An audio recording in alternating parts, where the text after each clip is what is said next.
I'm going to pull Patrick Ewing. That's a little joke there for I don't get NBA it. fans. Netflix stock falls after the company projects it won't meet growth expectations in Q2. I think this is a little bit of, Netflix expectations have just gotten so ratcheted up. Huge. The incredible success that they've been having. The stock was probably due for some sort of come down. It's still an incredible juggernaut. I think probably the biggest news, well, the earnings and the expectations, obviously huge news, but last week I think there was a survey out that people like Netflix original programming more than they like HBO's. That's the first time Netflix has been above HBO, but they're spending a ton of money on that programming, and it's a question of can they keep the growth going enough to justify it.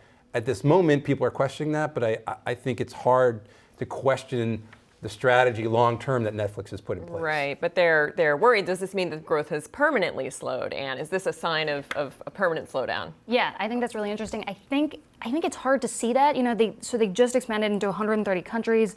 They thought that they were going to get maybe 4 million new subscribers. They got 2 million. It doesn't seem to really be an indictment of the company's strategy, just as maybe there wasn't quite as much growth as they thought. I think to Aaron's point, though, if you could pass me the bowl, and I'll make please, my yes. final point. I think that this is a company with a market cap that's now bigger than HBO, CBS, and Viacom combined. So the expectations and the hype are just huge. And do you remember Quickster when Netflix came out with Quickster? Yes. And everybody thought the company was it's over? done. Right. Terrible mistake. And now the stock is up How 1,000%. things change. All right, this is our last question, so I'm hoping it's a good one.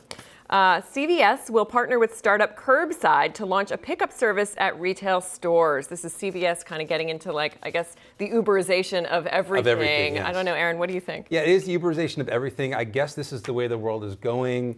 And I feel like the old man, get off my lawn. I don't want bots delivering stuff to my house. I want to be able to go to the store, pick this stuff out myself. But this is what the millennials want. This is what the kids want. Yeah. This is the way the world is going, at least in the big cities. And I think for CVS, it's something that they probably have to experiment with. It's still a question of, though, is it going to pay off for them in terms of how much investment they're putting into this and what kind of return they get? Right, and it's not prescription drugs, apparently. It's just everything else, right, Anna?